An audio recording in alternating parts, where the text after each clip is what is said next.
পৃথিবীতে এমন কিছু রাত আছে যেখানে একটি ভুল মানেই মৃত্যু। হিমালয়ের বুকের উপর সমুদ্রপৃষ্ঠ থেকে প্রায় 20,000 ফুট উচ্চতায় এখানে রাত নামলে তাপমাত্রা নেমে যেতে পারে হাড় কাঁপানো শূন্যেরও অনেক নিচে।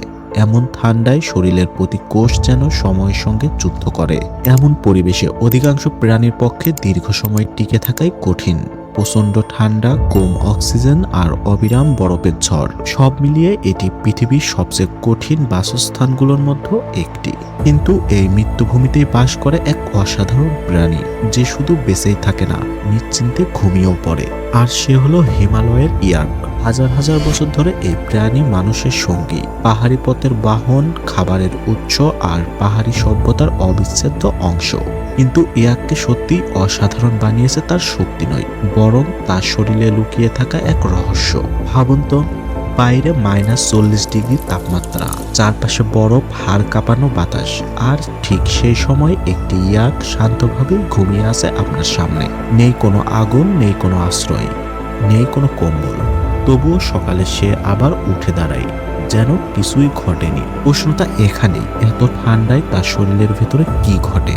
কেন তার রক্ত চলাচল বন্ধ হয়ে যায় না? কিভাবে অক্সিজেন পৌঁছায় তার শরীরের প্রতিটি অংশে যখন বাতাসেই অক্সিজেনের পরিমাণ অনেক কম? এই প্রশ্নগুলো বহুদিন ধরেই বিজ্ঞানীদের আগ্রহের বিষয়। কিন্তু ইয়াকের শরীরে এমন কি আছে যা তাকে পৃথিবীর অন্যতম কঠিন পরিবেশেও বেঁচে থাকতে সাহায্য করে? এটি কি শুধুই ঘন লোমের কারণে, নাকি এর উত্তর লুকিয়ে আছে তার রক্তের ভেতরে?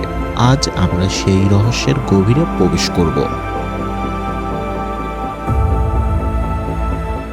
বাইরে তখন বরফ ঝরছে, কিন্তু ইয়াকের শরীরের ভেতরে চলছে এক নিঃশব্দ যুদ্ধ। একদিকে প্রচণ্ড ঠান্ডা, অন্যদিকে জীবনের জন্য অপরিহার্য অক্সিজেন। প্রতিটি স্পন্দনের সঙ্গে তার শরীরকে নিতে হয় একটি কঠিন সিদ্ধান্ত। সে বেঁচে থাকবে নাকি হাল ছেড়ে দেবে। কিন্তু প্রকৃতি যেন ইয়াককে সেই যুদ্ধের জন্য হাজার বছর আগেই প্রস্তুত করে রেখেছে। আমাদের শরীরে হিমোগ্লোবিন নামের একটি বিশেষ প্রোটিন ফুসফুস থেকে অক্সিজেন বহন করে শরীরের প্রতিটি কোষে পৌঁছে দেয়। হিমালয়ের পাতলা বাতাসে অক্সিজেনের পরিমাণ সমতলের তুলনায় অনেক কম। একটি প্রশ্ন কিন্তু থেকেই যায়, এত ঠান্ডায় রক্ত চলাচল বন্ধ হয়ে যায় না কেন? হয়তো প্রকৃতি এমন এক কৌশল তৈরি করেছে যা আজও মানুষ পুরোপুরি বুঝে উঠতে পারেনি। আরও একটি গুরুত্বপূর্ণ বিষয়, রক্তনালী সাধারণত অতিরিক্ত ঠান্ডায় আমাদের শরীরের রক্তনালীগুলো সংকুচিত করে দেয়, ফলে হাত পা দ্রুত ঠান্ডা হয়ে যায়। কিন্তু এতে শরীরের উষ্ণতা আরো সমানভাবে ছড়িয়ে পড়তে পারে। কিন্তু এটাই কি ইয়াকের একমাত্র রহস্য, নাকি এর শরীরের প্রতিটি কোষে প্রতিটি স্পন্দন আর প্রতিটি নিঃশ্বাস মিলে তৈরি করেছে বেঁচে থাকার এক অনন্য কৌশল? একটি প্রশ্ন এখনো রয়ে যায়, ইয়াক কি সারা রাত একইভাবে শক্তি খরচ করে? উত্তর হলো না। প্রকৃতি তাকে শিখিয়েছে কখন শক্তি ব্যবহার করতে হয় আর কখন সেটিকে যত্ন করে জমিয়ে রাখতে হয়। চরম ঠান্ডার রাতে তার শরীর যেন ধীরে ধীরে একটি শক্তি সঞ্চয়ী অবস্থায় চলে যায়। একবার চিন্তা করুন, আপনার শরীরের প্রতিটি কোষ জেনে গেছে কখন ধীরে ধীরে কাজ করতে হবে আর কখন পুরো শক্তি দিয়ে লড়তে হবে। ইয়াকের শরীরেও হৃদস্পন্দন, রক্ত প্রবাহ, অক্সিজেনের ব্যবহার সবকিছুই যেন একটি নিখুঁত অর্কেস্ট্রার মতো একসঙ্গে কাজ করে। হাজার বছরের বিবর্তন এমন এক শরীর তৈরি করেছে যা পৃথিবীর অন্যতম কঠিন পরিবেশেও আশ্চর্যজনকভাবে টিকে থাকতে পারে। কিন্তু ইয়াকের গল্প শুধু পাহাড়ে শেষ না।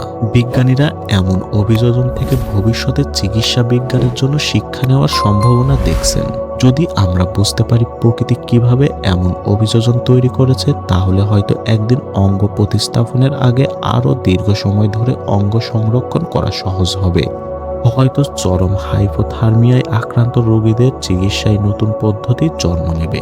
প্রকৃতি কখনো বিশ্ববিদ্যালয়ে পড়ায় না, কোনো বই লেখে না, তবুও প্রতিটি পাহাড়, নদী, প্রাণী নিজেদের ভেতর লুকিয়ে রাখে লক্ষ লক্ষ বছরের শিক্ষা। হিমালয়ের ইয়াক আমাদের মনে করিয়ে দেয়, শক্তি সবসময় পেশিতে নয়, কখনো শক্তি লুকিয়ে থাকে নীরব অভিযোজনে।